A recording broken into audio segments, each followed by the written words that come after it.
You said earlier, you made a comment, you said that your partner at the time, in referring to lockdown, does that mean you are... I am indeed. You're single? Yep. Me and you both. Where are we going?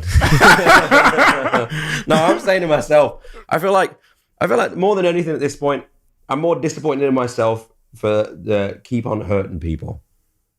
That annoys me. I've just not been very good at relationships. And I know what my pattern of things is with relationships, I feel at this point. I'm just not very good at them, so I just need to work on myself first tell me what that means, before I put myself onto somebody else. And I feel that's what that's where I got to in my last relationship. I just wasn't given a very good version of me anymore that I didn't appreciate and I didn't like being. And I can honestly say that I feel better out of it. I didn't feel good for doing what I did, but it had to happen. I mean, I know that's the corniest way of saying it was the best for both of us. Whatever, cool, nice story, bro. But it just feels like that. Very self-aware for you to know that you Oh yeah, no, I know it was a problem. So I need to sort myself out. And I already feel good. So it's got me more concentrated, and I hope she's happy. What is it you've discovered about yourself in relationships that you're trying to work on? Do you know what?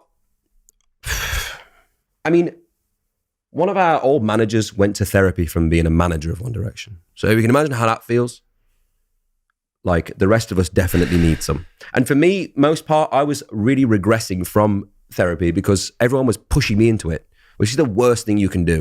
It's almost like becoming sober, for instance. You have to want to be sober to start with, not people taking your toys away and you going, oh my God.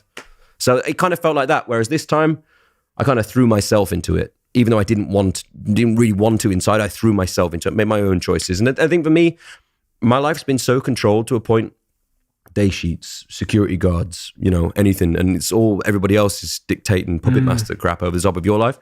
Then you just get to a point where it's you have to take some control back yourself. And until I started to do that with my life, then I was living for everybody else. And I'm a complete people pleaser anyway. So it was nothing in my life was about serving myself, which then that just led me in a bad place. And finding enjoyment from other stuff that I don't need. Because I've always considered therapy for a bunch of reasons. And the thing is, it's still such a taboo kind of stigma, phrasing thing. And I get it. I do get it. I was on the phone to Louis from my band talking about it today. And it's there was one moment last week. And I mean, my manager's my best friend. He's been saying to me for a long time, you'll have that one awakening in the middle of it where you'll think about stuff. And I hate words like awakening. And I hate this Hollywood perception of reflective work. What the fuck is that? You know what I mean? But I get it. Yeah. But at the same point, I'm I don't know, you keep it for you, but it's I had this one moment that I found and I was oh my God, that's just unlocked so many truths about me. And it was so insignificant. Something that happened when I was younger. And it was to me, it was a family joke. But now I'm oh my God, I've been living my whole life as that character. And yeah, wild, you'll love it. Scary. Really scary. Because you don't know what you're going to find. It's opening a box. No, that's it. It's wild. But I'm so glad that I, one, went through what I went through this year. And two, that I think this year's forced something out of all of us. And for me, it forced me to really look at my life and go, what the F are you doing? Grow up. And that was the point. And I'm still trying to work on that. But you said you regressed from therapy. Yeah, I always turned away from it. And I was always I don't need therapy. I'll sort myself out. Your own worst enemy at that point. I'm really keen to understand what makes you a difficult, specifically what makes you a difficult person to date. I asked this question because I'm difficult to date. Oh my God. Yeah. Do you want me to pull a few people in here? And we've got some special guests. Coming on down, his best friend. Yeah. Oh my God. Every ex-girlfriend. We've got them behind the curtain. Now that would be a weird room. Can you imagine? That drops down and they're all there. Oh my God. Hi, I dated him for 3 weeks. Room. I'd be out. What would be the consistent theme as to why you're difficult to date?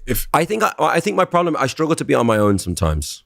Really? Yeah, I struggle to be on my own. And I think I dive in and out of relationships too quickly. And I've not had to spend enough time on my own to really learn about myself, if that makes sense.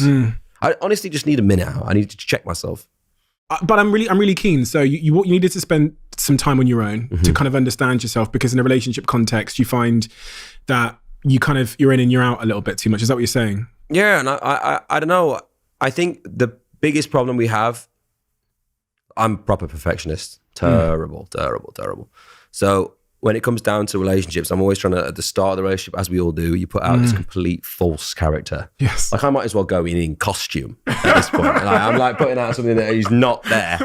The person is absent from the room. It's like they tag teamed on the way in. Oh, it's you for this bit. Yeah. I'll join in later on. And I just need to stop doing that. And then kind of like, one, encompassing someone else's life with your crap rather than like just doing your thing and laying out your stall from the day one. That's my biggest problem, I feel, for myself. I don't lay out my stall.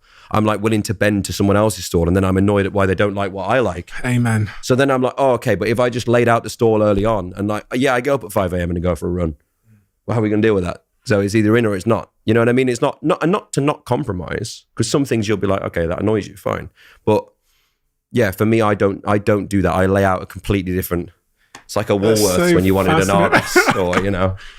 I've really debated that. I'm going to personally, especially recently, because the girl I was into is very into everything that I'm not into. Like she's into like horoscopes and like I don't know. What's wrong with us? I don't know. So I'm there like fucking looking at horoscopes, being like, no, yeah, because you're trying to make spiritual people scare me.